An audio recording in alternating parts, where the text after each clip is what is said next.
chẳng từ đại hên khăn chiên kê bỏng phốtในក្នុងឆ្នាំ2026សម្រាប់អ្នកដែលមានផ្ទះបែរមុខទៅទិសខាងកើតបាទទិសខាងកើតគឺជាទិសដែលរាសីឡើងខ្លាំងបំផុតអញ្ចឹងអ្នកដែលមានផ្ទះបែរមុខទៅកើតគឺសុខសប្បាយហេងកាក់កបរស់ស៊ីមានបានចិត្តទៅជប់សុខដុមរមនាផ្ទះដែលបែរមុខទៅទិសខាងលិចគឺជាផ្ទះដែល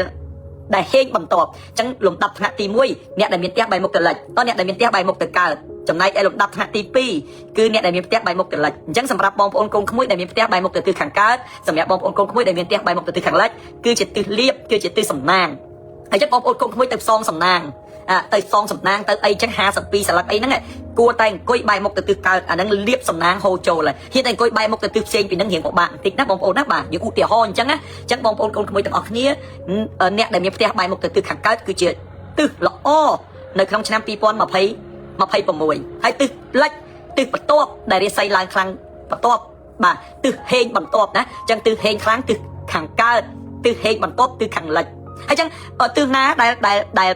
ដែលឆុងខ្លាំងទិសអសូរកាយឬគេហៅទិសអសុលឬទិសអសូរកាយទិសសើយនៅក្នុងឆ្នាំ2026គឺទិស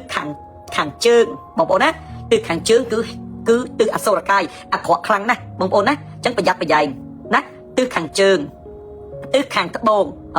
ទិសជើងទិសត្បូងអាក្រក់ណាស់នៅឆ្នាំ2026អញ្ចឹងអ្នកដែលមានផ្ទះបែរមុខទៅទិសខាងជើងអ្នកដែលមានផ្ទះបែរមុខទៅទិសខាងត្បូងគឺត្រូវមានការប្រុងប្រយ័ត្នបាទទិសជើងទិសត្បូងគឺត្រូវមានការប្រុងប្រយ័ត្ននៅក្នុងឆ្នាំ2026កុំស្វានកុំដំកុំរុះកុំរើកុំជួសជុលណាប្រយ័ត្នមានសម្លេងរង្គើមានអីហ្នឹងវាអាចធ្វើឲ្យយើងមានជំងឺបេះដូងបញ្ហាបេះដូងពាក់ព័ន្ធមួយសរសៃឈាមបេះដូងអ្នកដែលមានផ្ទះបែរមុខទៅជើងបច្ចុប្បន្នហ្នឹងចាប់ផ្ដើមមានអាការៈថប់ដង្ហើមណែនទ្រូងមិនស្រួលណាបងប្អូនណាចេះដកដង្ហើមធំហើយមិនក៏ដកដង្ហើមធំអញ្ចឹងអ្នកឯងនឹងវាល្មិចបានចេះដកដង្ហើមធំអញ្ចឹងប្តីចោតប្រពន្ធធុញអញហ៎បានដកដង្ហើមធំប្រពន្ធចោតប្តីឯងធុញអញហ៎បានដកដង្ហើមធំមែនទេដោយសារឥទ្ធិពលនៃអាទះបែរទៅទិសហ្នឹងវាធ្វើឲ្យយើងថប់ដង្ហើមណែនទ្រូង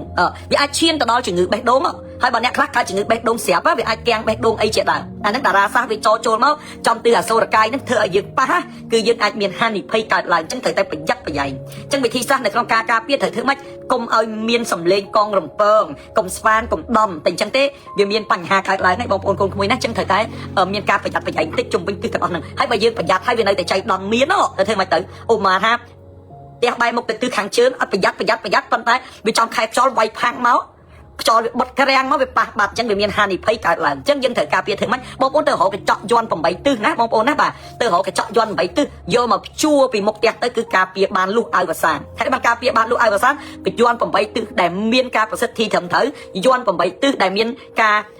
ធ្វើឡើងត្រឹមត្រូវតាមក្បួនហុងស៊ុយគឺអាចការពារបានដល់20ឆ្នាំហើយអត់ភ័យរឿងទិសទៀតទេបាទចង់ទិសណាអញខ្វល់ទេគឺឲ្យតែមានយ័ន្តនឹងព្យួរពីមុខផ្ទះគឺបានល្អជោគជ័យរីកចម្រើនហើយនេះ